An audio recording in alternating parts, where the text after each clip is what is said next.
안녕하세요. 안녕하세요.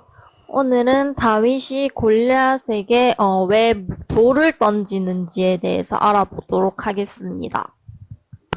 예, 다윗이 우리가 다 알다시피 골리앗하고 싸움을 하죠. 싸움을 하는데 돌을 던져서 골리앗을 죽입니다. 그래서 우리가 많은 사람들이 다윗은 작고 골리앗은 크니까 같이 싸움을 하면은 다윗이 불리하니까 돌을 던져서 죽였다 이렇게 생각을 하는데 전혀 그렇지 않습니다. 이 의미는 전혀 그런 의미가 아니거든요. 오늘 그 의미에 대해서 한번 찾아보도록 하겠습니다. 사무엘상 17장 49절에 보면은 손을 주머니에 넣어 돌을 취하여 물매로 던져 블레셋 사람의 이마를 치매 돌이 그 이마에 박히니 땅에 엎드러지니. 예, 돌을 취하여 골리앗을 죽이는데 어떻게 죽였습니까? 물매로 던졌습니다. 물매로. 그래서 이 물매의 원어를 알아야 됩니다. 이 물매의 원어가 바로 켈라라는 뜻인데 켈라라는 히브리어인데 이 의미가 휘장입니다. 휘장. 아마 이 의미가 무슨 의미인가 하면은 성경을 한 군데만 더 찾아볼게요. 히브리서 10장 20절입니다. 히브리서 10장 20절을 보면은 이제 여러분이 다윗이 골리앗하고 맞서 싸우려고 하니까 자기가 작아서 돌을 던졌구나. 이 의미가 전혀 아니라는 걸 아실 수가 있을 겁니다. 휘장이 뭐라고 이야기합니까? 히브리서 10장 20절에 보면은 그 길은 우리를 위하여 휘장 가운데 열어놓으신 새로운 살길이요. 휘장은 곧 그의 육체니라. 휘장은 뭐라고 이야기합니까? 예수님의 몸을 가리킵니다. 휘장은 육체. 그래서 예수님께서 십자가에 돌아가실 때 휘장이 갈라지는 것이죠. 이 휘장이 바로 물매하고 같은 의미입니다. 그렇죠. 그러면은 다윗이 돌을 던졌는데 그 돌이 바로 반석이신 예수님. 어떤 개념인지 아시겠습니까? 같은 개념이란 말입니다. 이것으로 골리앗의 이마를 쳐서 쪼개버리는 것이죠. 예, 그런데 여기서, 여기까지 하면은, 그렇구나. 이것이 아니고, 조금 더 깊이 생각할 부분이 있습니다. 일단 여기까지는 이해가 됐죠. 돌을 던집니다. 그러면 여기서 봤을 때, 돌을 꼭 왜 던져야 되냐? 돌을 잡고 짱돌로 그냥 이마를 찍어도 되잖아요. 그죠? 돌을 던지거든요.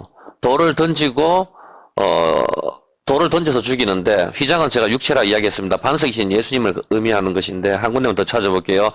정말 다윗이 힘이 없었느냐? 성경은 그 이야기를 하지 않습니다. 사무엘상 17장 34절부터 한번 읽어볼게요.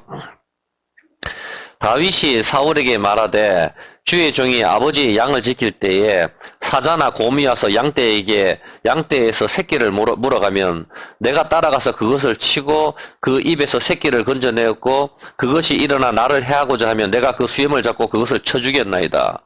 이것이 다윗이 골리앗하고 나가서 싸우려고 할 때 사울왕이 이야기하는 것이 사울왕 앞에서 이야기하는 겁니다. 내가 곰이나 뭐라고 이야기합니까? 곰이나 사자도 내가 찢어 죽여버렸다. 그러니까 다윗은 굉장히 강한 사람입니다. 골리앗하고 맞서 싸워도 충분히 이길 만한 그런 사람입니다. 사울이 다윗은 국민학생 같으니까 초등학생 같으니까 그냥 네 나가라. 이건 말 같지도 않은 이야기죠. 나라와 나라 전쟁을 하는데 전혀 가능성도 없는 사람을 보내질 않습니다. 다윗이 골리앗하고 맞서 싸워도 충분히 골리앗을 때려 죽일 만큼 힘이 있습니다. 이것을 많은 사람들이 모르는 것이죠. 그런데 다윗이 굳이 곰이나 사자도 다윗이 쳐 죽였을 만큼 용맹스럽다고 성경은 이야기를 하고 있거든요. 그런데 왜 돌을 던졌느냐? 이 부분에 대해서 제가 아까도 이야기했다시피 휘장, 돌, 물매로 던진다는 것은 휘장 바로 반석이신 예수님을 의미하는 겁니다. 그것으로 골리앗을 쳐 죽여버리는 것이죠. 성경 한 군데만 더 찾아볼게요. 출애굽기 32장 19절. 돌을 던진다는 의미가 어떤 의미인지 여러분이 알면 이제 모든 것이 해결이 될 겁니다. 성경을 절대로 그렇게 사람의 도덕적으로 윤리적으로 내 생각대로 읽으시면 안 됩니다. 성경은 하나님 말씀이기 때문에 그렇게 간단하지 않습니다. 출애굽기 32장 19절에 보면은 진에 가까이 이르러 그 송아지와 그 춤추는 것들을 보고 크게 노하여 손에서 그 판들을 산 아래에 던져 깨트리니라. 이해가 되십니까? 이스라엘 백성이 금송아지를 섬길 때 모세가 십계명 돌판입니다. 돌판, 반석, 예수님을 가리킵니다. 이 돌판을 던져서 깨트려 버립니다. 이것은 심판을 의미하는 겁니다. 돌을 던져서. 그래서 이스라엘 사람들이 죄를 지은 사람을 갖다가 스데반 집사님 같은 경우도 돌을 던져서 죽여버립니다. 돌을 던진다는 것은 율법의 돌을 의미하는 겁니다. 율법의 돌. 구약을 의미하는 것이죠. 쉽게 이야기해서. 뭐 전체적으로 율법은 신약, 구약 다 포함을 하지만 이 율법의 돌로 죽여버리는 것을 의미하는 겁니다. 돌을 들어 던지는 것은. 다윗이 돌을 들어서 골리앗을 죽여버리는 그 의미는 바로 율법의 돌, 심판을 의미하는 것입니다. 하나님의 계명을 어겼기 때문에 그 계명에 의해서 죽는 이스라엘 백성들, 바로 그 심판을 의미하는 것이죠.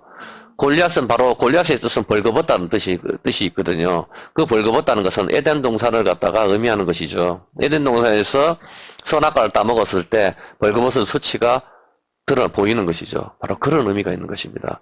그래서 많은 사람들이 다윗이 골리앗하고 싸워서 안 되겠다 그렇게 생각이 드니까 돌멩이 던져서 골리앗 죽인다. 이것은 정말 엉터리 같은 이야기입니다. 절대 그렇지 않습니다. 다윗은 굉장히 용맹스럽고 사자나 곰도 찢어 죽일 만큼 굉장히 강인한 사람입니다. 절대로 맞서서 골리앗하고 싸워서 진다고 볼 수가 없습니다. 그리고 다윗이 돌을 던지는 의미는 바로 반석이신 예수님, 이 돌을 들어서 던지는 심판을 의미하는 것, 바로 그것과 연관이 있는 것이죠. 이 동영상을 보시는 분들도 이렇게 동영상을 보시고 하나님 말씀은 전부 예수님의 구속과 관련이 있구나. 예수님이 우리를 구원하는 내용입니다. 이 성경은 나를 위해서 나에 대해서 기록했다. 예수님께서 그렇게 말씀하셨죠. 창세기부터 태초의 천지를 전부 예수 다 요한계시록까지 다 예수님 이야기라는 뜻입니다. 그래서 예수님으로 보지 않고 다윗은 돌 던져서 골리앗을 이겼다. 그런 의미가 아닙니다. 다윗이 골리앗을 이긴 것과 오늘날 우리가 무슨 상관이 있습니까? 다윗이 돌을 던져서 골리앗을 죽였다는 의미는 바로 심판, 율법의 돌, 바로 그것을 의미하는 것입니다.